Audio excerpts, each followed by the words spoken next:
PKH itu adalah program Keluarga Harapan secara singkatan yang dilaksanakan melalui Kementerian Sosial. Cuma dibantu oleh rekan-rekan pendamping PKH untuk masing-masing daerah, terutama Kota Sungai Penuh khususnya 12 orang ya. 12 orang, 12 orang masing-masing pendamping ini mempunyai atau wilayah kerja masing-masing. Dengan wilayah KPM masing-masing, jumlah pendamping masing-masing. Nah, terkait dengan hal tersebut, memang terkait dengan PKH ini tidak semua orang bisa mendapatkannya, Bu. Ada kriteria-kriteria tertentu. Misalnya salah satu contohnya, syarat utamanya kalau di database Kemensos atau dari data DTSN, itu saat ini atau disingkat dengan data Tunggal Sosial Ekonomi Nasional. Itu yang memang kalau di dalam data tersebut ada desilnya, Bu. Artinya desil 1 sampai desil 1, 2, 3, 4, 5, 6 sampai 10. Seluruh kita di Sungai Penuh atau seluruh masyarakat punya desil, Bu. Desil. Nah, untuk sampai sekarang udah ada pendamping yang melaporkan itu beberapa KPM yang terindikasi judul. Itu tuh memang di aplikasi kami terbaca exclude penerima itu kan si KPM terindikasi. Kalau bahasa halusnya itu kan bantuan tidak diperuntukkan semestinya. Kalau bahasa kita ini kan terindikasi judul. Iya.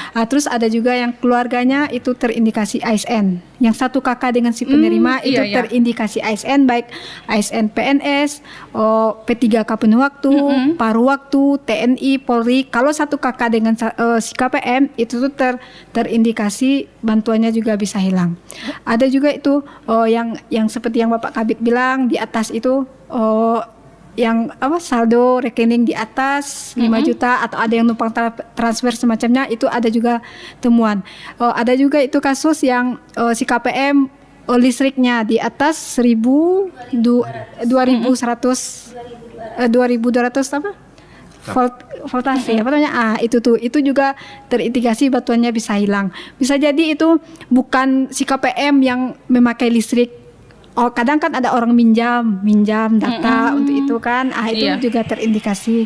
Untuk tantangan sendiri sebenarnya tidak terlalu banyak gitu ya, hanya saja mungkin tantangan yang paling mendasar itu ketika menghadapi penerima manfaat dengan usia lansia maupun disabilitas, karena kan kebanyakan lansia di lapangan itu pertama mereka tidak mengerti, mereka tidak paham, dan juga mungkin keterbatasan mereka dalam menerima informasi yang diberikan begitu. Jadi terkadang ibu-ibu yang lansia ini mereka tetangga bilang bantuan sudah masuk gitu, tapi ternyata bantuan beliau belum, karena memang pada dasarnya penyaluran bantuan ini tidak dilakukan secara serentak, jadi bertahap. Jadi mungkin bisa saja di Sungai Penuh dari 3.800 itu mungkin sebagian besar dulu yang masuk, ada yang belum karena mungkin ada terkendala data dan yang lainnya. Nah, ibu yang lansia ini biasanya itu sampai datang ke rumah berkali-kali gitu. Kadang ada yang ke kantor juga, karena kan kita yang kasihannya sudah lansia, sudah renta, itu ada yang berjalan kaki ke dinas sosial, itu kan juga butuh jarak yang jauh gitu ya Kak ya. Begitu. Jadi untuk memberikan pemahaman kepada KPM lansia ini, juga disabilitas itu di Sungai Penuh juga ada sebagian besar itu KPM-nya disabilitas berat gitu. Ada yang memang sudah tidak bisa beraktivitas lagi gitu. Kalau yang disabilitas ini biasanya yang jadi masalah itu keluarganya. Harapannya semoga memang bantuan PKH ini benar-benar bisa tepat sasaran gitu. Karena pada dasarnya segala sesuatu sistem yang dibuat oleh manusia tentunya biarpun sedikit pasti ada kekeliruannya begitu. Jadi harapannya ke depan untuk penerima PKH ini bisa tepat sasaran. Juga bantuan yang diterima juga bisa digunakan sesuai dengan peruntukannya begitu. Terus bagi KPM PKH khususnya yang ada di Kota Sungai Penuh supaya lebih bisa berdaya untuk kedepannya, tidak hanya bergantung dengan bantuan yang ada gitu, supaya adanya perpindahan gitu. Jadi bukan hanya satu orang yang sama menerima bantuan sampai bertahun-tahun, supaya tidak adanya kecemburuan sosial. Saya kepada penerima PKH mungkin bantuannya bisa dipergunakan sebaiknya memang sesuai kebutuhan. Kalau di PKH kan bantuannya mungkin dipergunakan untuk anak sekolah. Kalau di bantuan sembako itu dipergunakan memang untuk membeli sembako. Jangan lain nanti bantuannya diterima, ada pula nanti jalan-jalan, makan-makan kafe, mungkin itu banyak yang betul. Nah, odong-odong. Gitu. Mungkin pesannya manfaatkan bantuan ini dengan sebaiknya.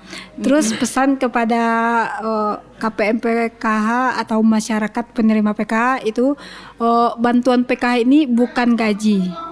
Jadi sewaktu-waktu bisa hilang, bisa habis. Kami dinas sosial maupun rekan-rekan pendamping tidak bisa memaksakan secara sepihak supaya bersangkutan keluar dari kegiatan program ini, Bu. Harus secara mandiri, keinginan pribadi. Iya. Selama komponen masih ada, kami tidak bisa mengeluarkan mereka. Tapi harapan kami seperti ini, Bu, dengan adanya pemberdayaan terus-menerus, secara walaupun komponen mereka masih memiliki, contohnya mereka masih memiliki anak yang sekolah, tapi secara ekonomi mereka sudah bertumbuh berkembang. Kita berharap secara pribadi mereka bisa secara mandiri mempunyai niatan untuk keluar dari program ini, karena target pemerintah menurunkan angka kemiskinan. Semakin banyak orang yang keluar dari program ini, berarti semakin sukseslah program-program dari pemerintah. Itu yang kita harapkan. Nah, jangan sampai tadi seperti yang disampaikan, penyaluran sudah dilaksanakan, tapi digunakan untuk beli HP, tidak tepat guna seperti itu, Bu.